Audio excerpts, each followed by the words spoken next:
We are very pleased to open the second day of the Russell Tribunal on Palestine.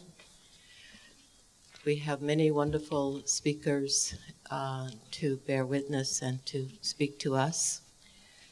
And the first one is Diana Buttu, who will talk to us about the U.S.'s role in Palestine and the Middle East. Diana?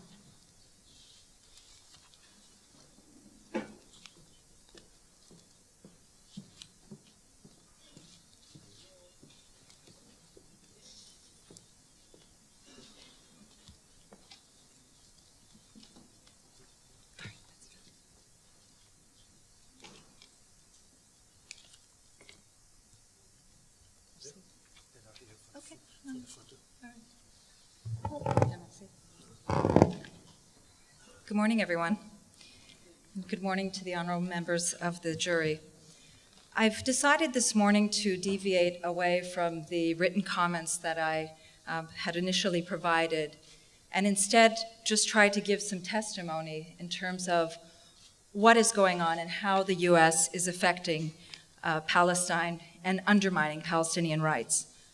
I wanted to use my own personal experience and to share some stories of people who live in Palestine, rather than going into a long treatise about the UN and the US and their role in the undermining of Palestinian rights.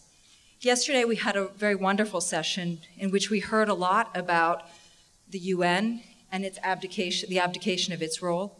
We heard a lot about, in previous sessions, about the European Union and the abdication of its role. But one area where there hasn't been an abdication, in which there has been a specific undermining, is that of the United States and the role that it has played in Palestine. Now, what I wanted to do is I want to lay out for you not just what the U.S. has done, but what my submission is that the United States has deliberately attempted to change the rules of the game and to make legal what is otherwise illegal. Now, I'm not somebody who is, although I'm a lawyer, I'm not somebody who is obsessed by law. I recognize that law is derived from power. I recognize that the way that laws are made is not some organic laws, but that there is the push and power that creates laws. But that said, I think that we generally know what is just and what is unjust. And what the United States has attempted to do in Palestine is to make what is unjust seem just, what is illegal seem legal. Now, I want to first step back and pick up a little bit on what Ilan Pappé said yesterday. And Ilan said yesterday that what Israel's goal had been from 48 until the current day is to create a Jewish state in an area that was never Jewish. And the way that it was done was first through the expulsion of more than 75% of the Palestinian population in 1948, and then later through the containment of the Palestinians by viewing them either as a demographic threat or viewing them as a security threat. Now, certainly to members of this jury, I'm certain that they've heard this term demographic threat, and I'm certain that they've experienced this idea of being a security threat in the past. And so Israel's role and the mechanisms that it used was to try to confine Palestinians into as small spaces as possible and take as much of their land as possible. And this has been a process that has gone on since 1948 and continues on to this very day. Now, this process also ended up taking shape in what is commonly known and referred to as the so-called peace process. In the so-called peace process, the goal of the peace process was to simply cement that same strategy, try to take as much Palestinian land as possible and confine Palestinians into as little space as possible. This is why in 1993, when the Oslo Accords were signed, the remaining 22% of Palestine that had come under occupation in 1967 was now further subdivided into areas A, areas B, areas C, with Area A, a small, tiny little portion of land, less than 18% of the 22%, the area in which the vast majority of Palestinians lived, an area in which it was now delegated to the Palestinian Authority, and we'll talk about that a little bit further. The remainder of the land, the vast majority of the land, Area C, more than 60% of the land, was an area and remains an area that is under direct Israeli control. If you look back to as far back as the 1967, up until the Reagan administration, the U.S. position when it came to Israeli settlements was that Israeli settlements were illegal and that they were a violation of international law. Following the peace process, and most specifically with President Clinton, that position changed to no longer being a question of illegal and a violation of international law, but now being a, quote, obstacle to peace. All right. Now fast forward to where there are now 600,000 settlers, and under the Obama administration, no longer are the settlements illegal and contrary to international law. No longer are they an obstacle to peace, but now the U.S. position is that continued settlement activity is illegitimate. Continued settlement activity is illegitimate. And so the question becomes, continuing since when? And what does illegitimate mean? In other words, the policy has been whittled down from being one that is illegal to now focusing on the continued settlement activity as being illegitimate, not illegal. And what this means is that in every context in which the U.S. has put its hands, and we hear this time and time again, and I'm sure there are some people in this room who will repeat this, who say, we all know what the solution looks like. We all know what a settlement looks like. I hear this time and time and time again. And for each person who says to me, we know what the settlement looks like, we know what the solution looks like, I ask them, really? What does it look like? What exactly is going to happen to these Israeli settlements? And in each configuration, I hear the same thing over and over again. Well, we'll just redraw the borders in such a way as to accommodate these Israeli settlements. So in other words, the United States and Israel have both succeeded. They've succeeded in making legal what is otherwise illegal. They've succeeded in making acceptable what is otherwise reprehensible through this policy of simply looking towards and trying to get Palestinians to accept these settlements. Now, it's very interesting when you look at the role that the United States has played within the UN, and we heard a great deal yesterday about the role that the UN itself has not played. And it's very interesting when you look at the number of vetoes that the United States has used over the course of the past decades. There have been, from my estimations, roughly 82 times that the United States has used the veto. Very interestingly, half of those times has been for Israel's benefit, virtually half. And when you add in the number of times that the United States has used the veto in order to support apartheid South Africa, that number becomes 70%. So in other words, the United States, in terms of its usage and trying to make legal what is otherwise illegal, it has done it both in the case of South Africa apartheid and in the case of Palestine. Now, I want to just very quickly talk about what life is like for those people who are now living in these areas where Israel is trying to make legal what is otherwise illegal. And specifically, I want to talk about a very small little community called Khan al-Ahmar. Khan al-Ahmar is a very tiny, tiny community on the way down from Ramallah to Jericho. It's nestled in the hills. About 150 families live there. They have no electricity. They have no water. These are families that fled 1948 from the Negev and ended up settling in this area. In 1979, Israel built a settlement and has since been expanding the settlement. It's called Kfar Adumim. Kfar Adumim is now on the hills of where Khan al-Ahmar is. If you look up from Khan al-Ahmar, you can see the lights of Kfar Adumim. You can see that they have running water. You can see that they have electricity. Now, in Khan al-Ahmar, there are a number of school children. And as is the case with people of color all over the world, the people of Khan al-Ahmar did the only thing that they knew how to do, which is resist, resist, and resist, and struggle and resist. And so part of their resistance was that they decided that they wanted to have a school for their kids. They wanted to build a school for their kids. And they went to the Israeli authorities and they asked for a school for their kids. And the Israeli authorities came back. Now, as Ilan mentioned yesterday, the way that Israel treats the Palestinians is though they're interlopers on their own land. And they said, no, sorry, you shall not get a school because no permit will be allowed for you, and all of your structures have been built without permits, and so therefore no school. So what did they do? They resisted. They resisted, and they resisted. And they went out and collected 2,000 used tires. They went out and they grabbed some mud, and they went and they grabbed some used old oil, and they built a school. They built a school. They built a school in 2009, and almost immediately, there was a wrath upon the school. Now, in this school and in other schools like it, we have our own Alice Walker, actually. One of the young school children in one of these schools has since won a prize for her storytelling. We have our emerging Alice Walker.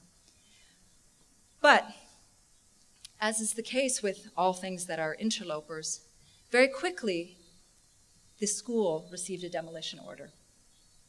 And the school is now under threat of demolition. Now, the interesting thing is the reason that it is under threat of demolition is because the illegal settlers have filed a petition inside the Israeli courts saying that this school is a threat to their peace and to their security. And the court has ruled that this school shall be demolished. And so you can see that what is illegal becomes legal.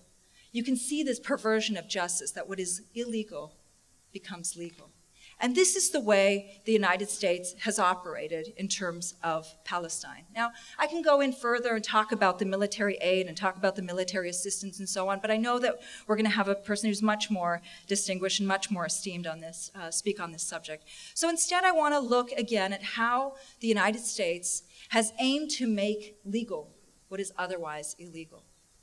And one of the ways that they have done this is by changing the roles and flipping the roles of the occupied and the occupier. Now, again, you don't need to have a legal treatise to know that people resist, that people demand their freedom, that people want to be free and will use any means necessary to achieve their freedom. But what the United States has since done through the provision of the Oslo Accords was that it has flipped it on its head. Rather than the occupier being required to provide security to the occupied, rather than the occupier being required to protect the occupied, we are now in a very perverse situation in which the occupied, the Palestinians, are required to give protection to their oppressor, Israel.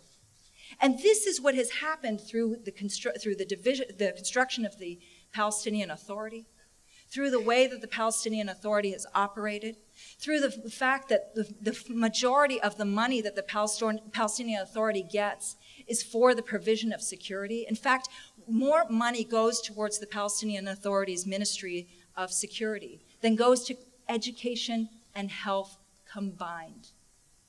Again, this is the idea, is that it's making legal what is otherwise illegal. It is flipping it on its head. Now, a third way in which the United States has, again, flipped these things on its head is by creating a system in which Palestinians have to negotiate for their freedom. And this has been the number one push. We keep hearing this time and time and time again, over and over by the US administration and other administrations. We urge the parties to get back to the negotiating table. And the question is to get back to the negotiating table to do what? So again, the Palestinians have to negotiate their way out of their occupation. They have to negotiate their way into freedom. Again, the whole idea is that they've made legal what is otherwise illegal. They flip things on their heads.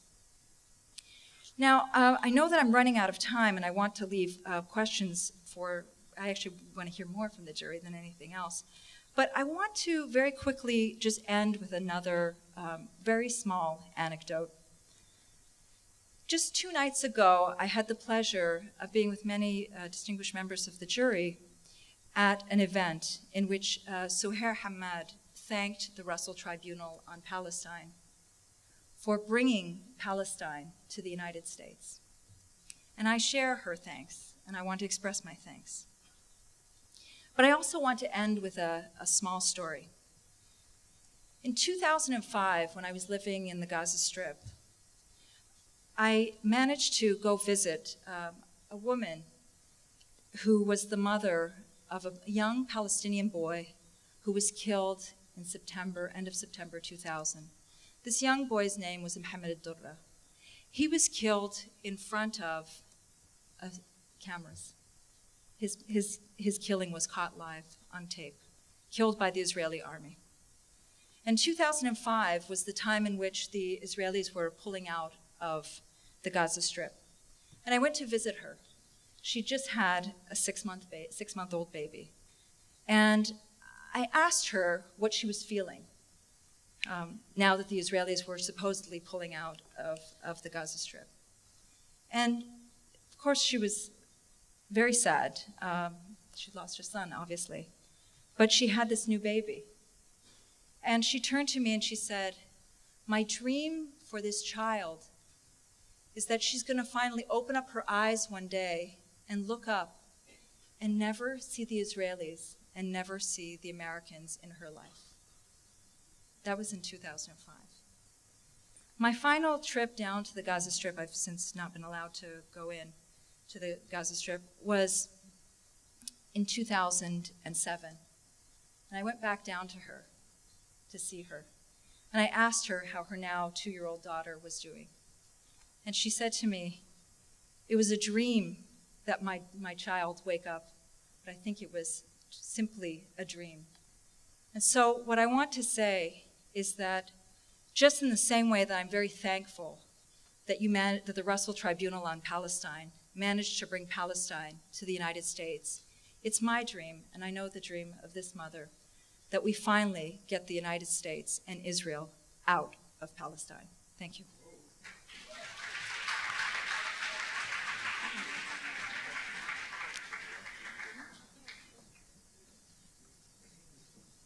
Hey, Diana, thank you very much for that. I have a question, and it is this. Beyond the stories that you've told us, which are extremely informative, my brain keeps ticking with the why. Here we are in the United States. Why? Why is the United States involved? Mm-hmm. What does the United States gain from its interference in the policies of this foreign country? I mean, that's a general question. I mean, I might have some theories whether it satisfies some kind of strange biblical prophecy, or I don't know. But there must be a reason, and somewhere hidden from us is that reason. Why does the United States veto all these resolutions in the General Assembly of the United Nations? Do you have any thoughts yourself about why that might be? I was going to go in this in my submission, and it'll be in my formal submission. But look, I think it's important to keep in mind that this is not a one-way street. In other words, it's not simply a question of the United States supporting Israel. But the United States is also benefiting from this whole system and from this relationship. And what I mean by that is, if you look back and if you look at what's going on now and you see the parallels in terms of what's going on in Israel and what's going on in the United States, they're quite similar. For example, the idea of the preemptive strike, which somebody talked about yesterday. The idea of a preemptive strike was first put forward by Israel. The United States has since adopted that position, that they have the right to do a preemptive strike on any country. That's one. Two is, if you look at the wall, the issue of the wall, there is a wall that the Israelis have built in the West Bank, and in the Gaza Strip, by the way, there's also a wall there. The United States is also building a wall on its border with Mexico. The issue of Guantanamo Bay and the procedures that have been used in Guantanamo Bay were largely adopted from the Israeli system. The whole procedure of administrative detainees is a procedure that has been lifted from the Israelis. The idea of drones and the drones that Imam Muhammad was talking about, this woman I was talking about, are also being used by the United States. So it's not simply a one-way street in which the United States is simply giving Israel support. The United States is also using this. And in flipping it, it's on its head, is also trying to change what's going on in this country as well. It's not just simply a one-way street. Now, there is also a number of other factors. One is, of course, the Israel lobby, which I know somebody's going to talk about today. There's also the question of the military aid and the militarization, etc. I mean, these are all issues that are involved. There is an element of Christian Zionism as well. But I think that you can't simply point to one issue and say it's the Israel lobby, or it's the Christian Zionist lobby, or a wide variety of things. It's a number of reasons, and one of the reasons that I think many people have overlooked is the fact that the United States also benefits from this. Well, my question has to do with the change toward the settlements and Israel in general that occurred with the coming of Clinton to the White House. Could you talk a little about that? Certainly. One of the changes when Clinton became president of the United States was, he embarked on this peace process. And one of the things that the peace process allowed Israel to do, as I mentioned, was that it masked and allowed Israel to continue to build and expand Israeli settlements. In fact, it gave it cover to do so. So rather than countries condemning Israel, they were rushing to actually create relations with Israel. And what's interesting about President Clinton and his approach towards the settlements was that he did label the settlements an obstacle to peace, but that was it. But then they turned a complete blind eye to any settlement activity that was happening. In fact, I'll share a story, something that happened when I was working as a legal advisor to the negotiations team. I remember just before the outbreak of the Second Palestinian Uprising in September of 2000, the Israelis had announced that they were going to build a very large settlement just outside of Bethlehem. And the Palestinian leadership at the time complained to the Clinton administration and said, look, how can we be moving forward in this idea of peace when Israel's constantly eating up the land and taking more and more Palestinian land? And the U.S. advisor at the time, shall remain nameless, turned and said, you can't demand a settlement freeze now. There's negotiations that are taking place, and it'll all be undone in negotiations. A few short months later, the Palestinian uprising breaks out, and the same individual went to the same U.S. official and said, you've got to stop the settlements now. You've got to do something now. If you don't, this entire process is going to be derailed. People don't have faith any longer in the peace process. And his response was, you can't demand a settlement freeze now. Now there's violence. And so this has been the process by which the United States has operated, is that on the one hand, they label it obstacle to peace, previously illegal, now continued settlement activity is somehow illegitimate, but they do nothing to absolutely stop it. Same thing when it comes to home demolitions. There's been statements regarding the U.S. position on home demolitions, but nothing to actually stop it. These kids, and these 95 kids in this school, very soon are not going to have a school. And the U.S. position is, well, it'll all be undone when you have negotiations. There's Ronnie. Mr. Castros. Thanks. Diane, just further to the question posed by Roger Waters about why there's this conjunction of approach, US and Israel, in terms of the wider Middle East region, and recalling the founder of Zionism, Theodor Herzl, saying that a state of the Jewish people would act as a wall against the barbarism of Asia. In today's world, US interests vis-a-vis the Middle East region, and the shoring up of the military state of Israel. Could you talk to that briefly? Thank you. In terms of the U.S. position? The position the U.S. takes in support of Israel. Yeah, it's wider interests. It's actually a little bit astounding to me. I mean, if you step back and look at it and you say, well, why is the U.S., I mean, back to your Roger's question, why is the U.S. supporting Israel? On every level, it doesn't really make a whole lot of sense. In terms of the Gulf War, the U.S. didn't benefit from its relationship with Israel. In terms of the Arab Spring, the U.S. is certainly not benefiting. In terms of the war in Iraq, the United States is certainly not benefiting. The only thing that I can say is two things. Is that one, this is the United States' version of empire and colonial rule, which other countries have gone through. And two, because power is what breeds interests. And there is a lot of money that goes into making sure that this alliance stays a strong one. But again, it doesn't make factual sense when you look at it objectively, and when you step back and you ask yourself, well, why is the United States supporting Israel to such an extent? Israel's not a democracy.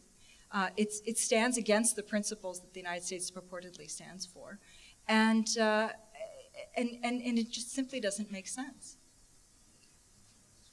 Angela has a question. Dennis is over there. Dennis, do you have a question?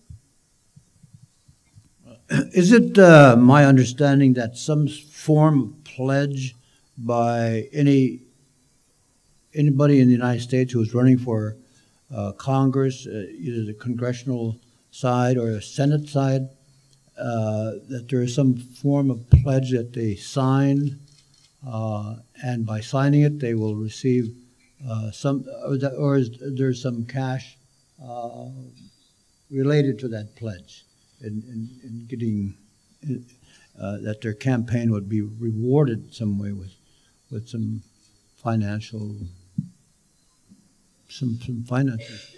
You mean in terms of the power of AIPAC, Yes. the Yes. Israel lobby, one of the groups that are involved in the Israel lobby. I don't think that there's a specific pledge. I don't know. I'm not a member of Congress, and so I don't know if there's a specific pledge but there is a rule by power, meaning that there have been in the past, including members here, who, when the Israel lobby, if you stand out and speak out against the Israel lobby, that there is certain times where your campaign is certainly affected in terms of money that comes to that campaign and in terms of money that goes to members of the opposite campaign. There have been a number of books that have been written about it. I'm certainly not an expert on it, but that does exist. And I don't think that we should undermine the presence of a lobby that supports Israel. I know there's been a lot of discussion about this. I'm, again, not an expert on this. But there is a lobby. There is a lobby out there. But it's not just a question of a lobby that is out there to support Israel. There's also beyond that a lobby that is out there to try to undermine rights of Americans in this country as well. And the two are intertwined. Angela? Well, first of all, thank you so much for your presentation and for your passion that animates and makes more urgent the knowledge you're presenting to us.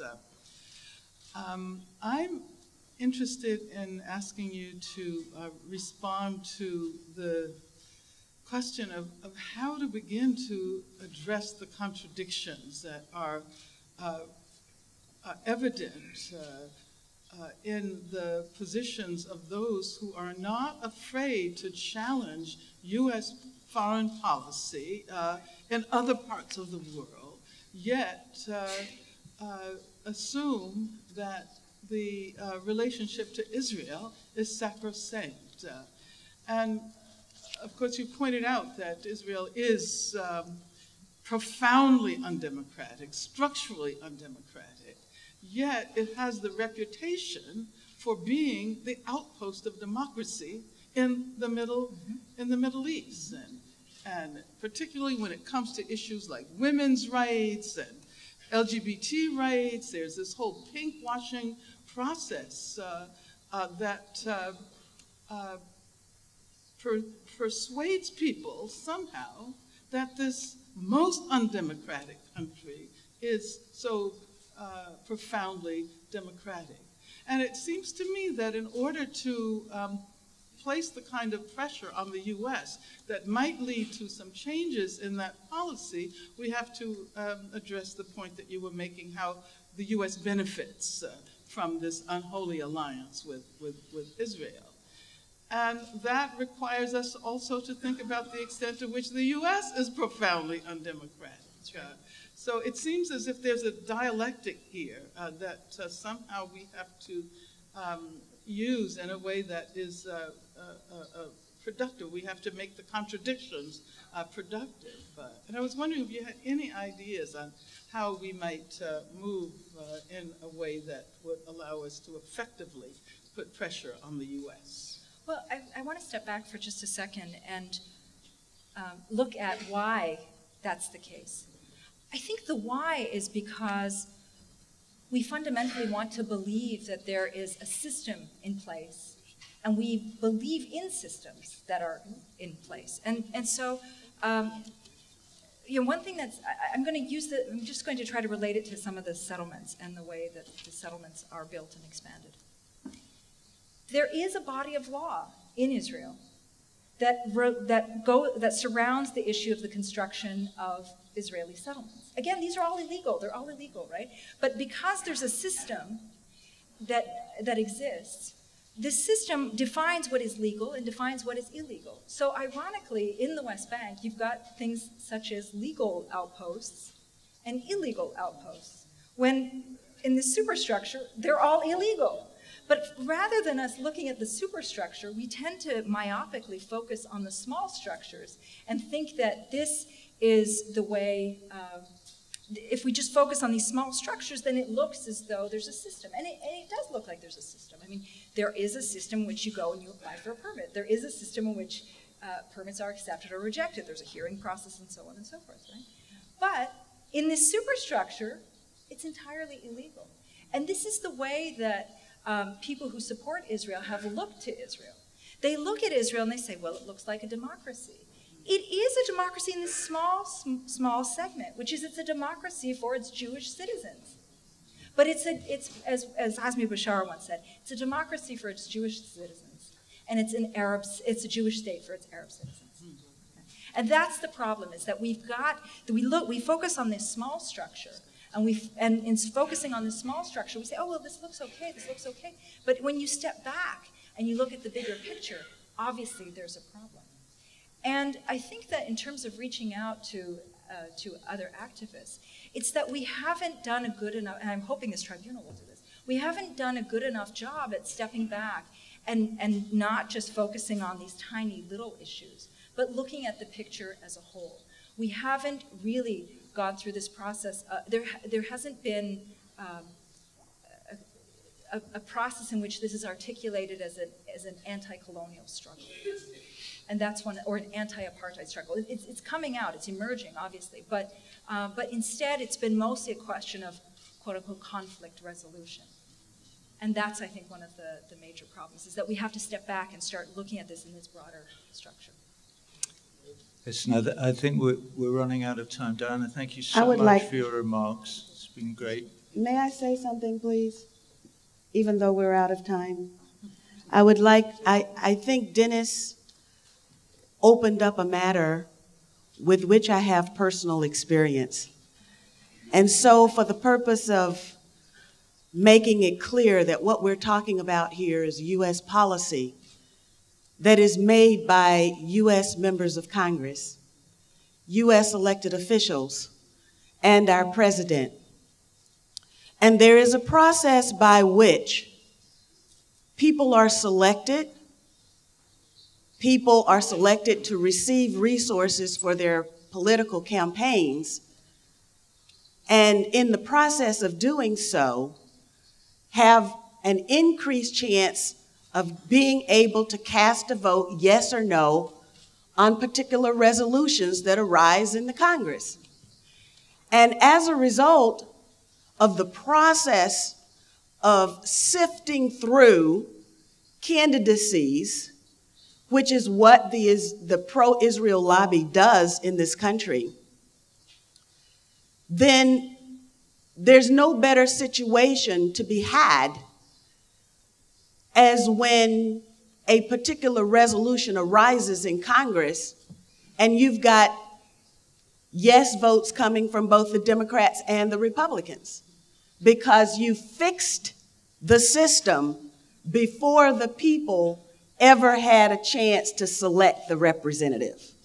And that is the structural nature of the corrupt political system in which we operate today, and why resolutions in the Congress pass 500-2.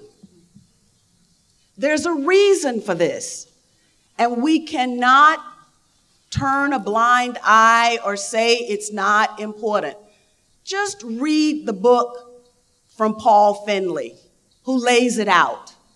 But he's not the only one. He wasn't the first one who was victimized by this process.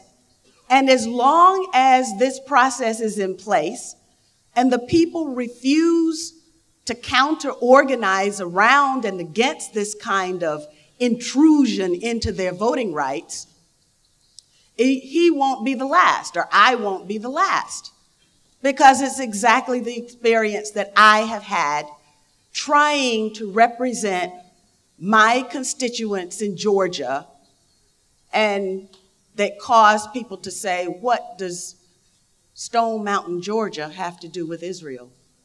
When every vote is counted and processed in a way and monitored so that you can get 29 ovations when Benjamin Netanyahu comes to speak before the Congress, a joint session, more than even the president gets, there's a reason for that. And we shouldn't ignore it. Anyway, I think